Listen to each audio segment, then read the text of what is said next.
Hello, I'm Ben. Welcome to the channel.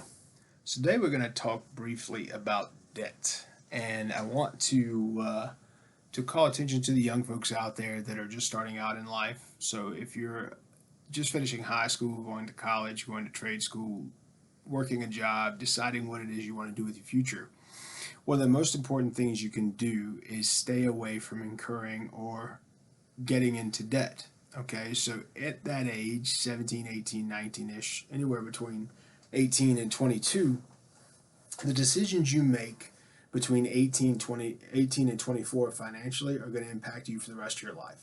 Okay, so if you do it responsibly and you spend as little as possible, you save as much as possible, you only focus on assets and improving your situation where you are, the better you will do. If you deep dive into debt, or you go out and you buy a bunch of things that you don't need, it can put you not only at risk now but at risk in your future, because ultimately if you have a lot of debt, you become a slave to your debt, right? So you can't take vacations, you can't go do things that are fun, you have to stay landlocked in one place because you don't have money to move, or you own so much stuff that you can't readily move without going to extreme expense. There's an old song where it goes, "The more you own owns you," right? I mean, that is a portion of debt that I don't think people talk about enough. So here are a few quotes around debt that actually make a lot of sense from a few people that are well known.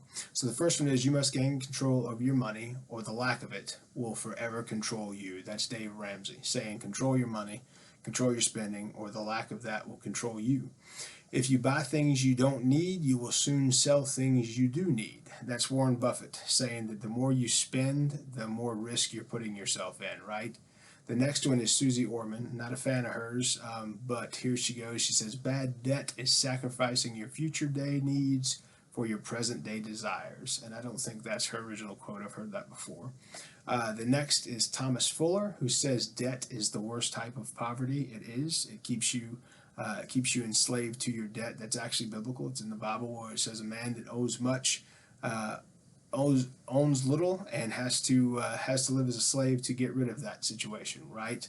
There are four things every person has more of than they know: sins, debt, years, and foes. They said that's a Persian proverb. There's no quote on that.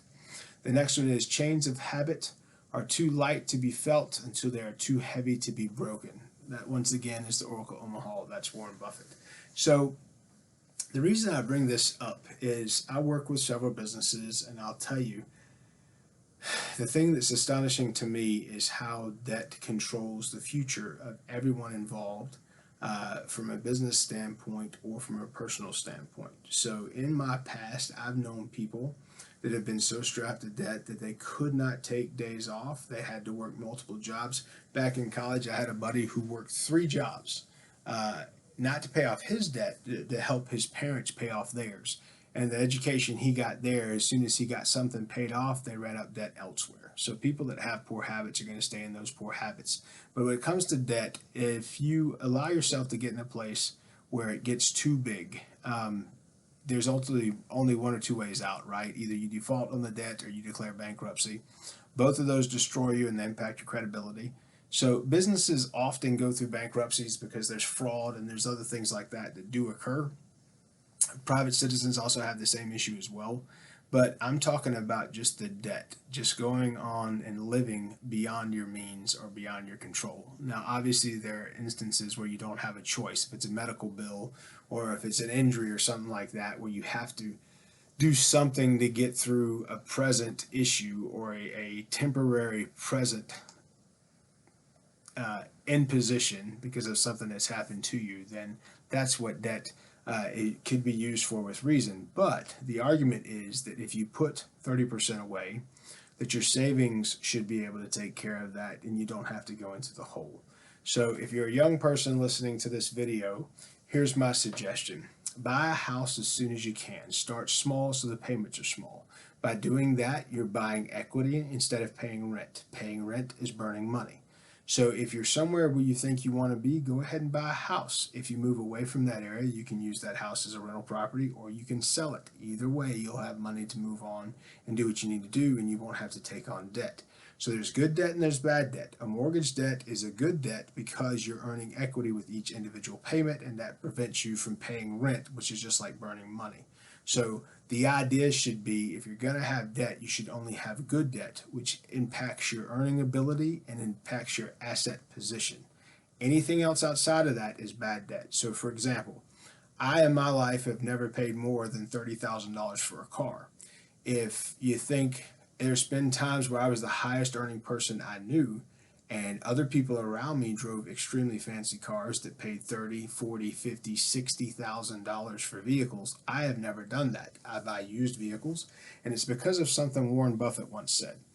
Warren Buffett, if you don't know who that is, it's the Oracle Omaha. He's basically a phenom on the stock exchange and made billions of dollars over his lifetime, and he's given away billions, yet he's still one of the top 3 richest people in the world. So he knows how to replicate his process. He's in his 80s now, so he won't be around that much longer. So if you want to study him, now's the time. Of course, there's enough video and books written by him that you can probably see his and hear his words for decades to come. But what he said was, he was doing this interview where they say you're once again the richest man in the world, and you just gave away more money than most people will ever earn in a lifetime. How do you keep doing that? And he says, I live in the same house I bought in the 1950s, right? So think about that. He's lived in the same house his entire life. It's a small brick home, not much different than mine, that he paid a very small amount. I think it was around $35,000 for when he bought it. And he's one of the richest men on the planet and has never left that house. He's owned it his entire life. So that gives you an idea that if you have a piece of dirt to work out of and you pay it off and it's yours, that's yours forever. You still have to pay taxes on everything, which is theft. But at the end of the day, you don't go into debt and you're not burning money as rent. Okay, so that's number one. Buying ridiculous things that are going to depreciate, like cars that are extremely expensive, clothes that are ridiculously expensive. I use watch, for example. I bought this watch one time for, I think, $25 because the watch that I had, that was a $300 watch, broke. It died. And so this was the only store that was around there. It was a rural area. I was on contract at a job, and this was the only thing I could find. And I've worn it for, I think, 7 years since. So it's not about the price, it's about the quality. I always say I don't mind paying a price if I get what I'm paying for, right? So think about that, validate the debt, validate what you're spending so you don't get yourself in those chains, because debt is exactly that. It's a chain. It's chains. It changes you to a position you're in. It changes you to a locality. You get stuck where you are and you cannot get out of it. The modern world is all about spending. Okay, it's been that way since the 70s. The 90s, when I was a young man in the 90s, that was the richest decade that this country or the world had ever seen. It's fairly peaceful too, and people had a good bit of money to spend on different things. So that wealth and that success started a society that was very present oriented when it came to money and expense. And so since then, the debt has skyrocketed. Since about 1996 to present day, people went from a place where they had very little assets and a whole ton of debt, and that has continued to go up year over year. So just about those things, read some quotes on that. Basically, student debt has come under fire recently, but doing something that's going to help you earn more money makes sense. Buying a home that's going to be an asset and prevent you from renting and burn money, that makes sense. Buying a fancy car doesn't make sense. Buy a vehicle that can get you from point A to point B, has AC and heat, etc. But you shouldn't be buying anything more than that. Luxury names make no sense in the long term, right? And yes, it's okay occasionally to spend on this or that, but limit that to within your means. Okay, so if you can't pay it off quickly and you're not able to put money away, you should be spending as little as possible with the expectation that you're putting as much as you can away for a rainy day, as they used to say, or for a health issue, or for a jobless period of time where you lose your job because a company closes or something else happens. You just want to be prepared for that. In a world that's now talking a little bit more about preparedness because it's just ridiculous and the government spending is out of control, living in a way where you can take care of yourself should something happen, this is the only way to empower yourself to really do that. Okay, so limit debt, increase savings, increase assets that make sense, and spend money on education, because what's inside your head nobody can take from you. keep watching videos like these, reading books as often as you can, because when you get that wisdom from those places, you now own it and you carry it with you no matter what happens or where you go. You have that with you so you can continue to learn and expand. So if you like information like this and subjects such as these, please subscribe. Please like the video if this was useful to you. One of the books I would recommend around this subject is called The Psychology of Money. Please take a look at that book. Get yourself a copy. There's some videos on here about that book. It goes into specific thought processes around money, and it lets you help yourself analyze how you view the situation, which may be useful, and how you're going to spend and what you're going to do moving forward. And here's the greatest thing about America, or a Western country, if that's where you are. In capitalism, you have the opportunity to change your position no matter where you come from.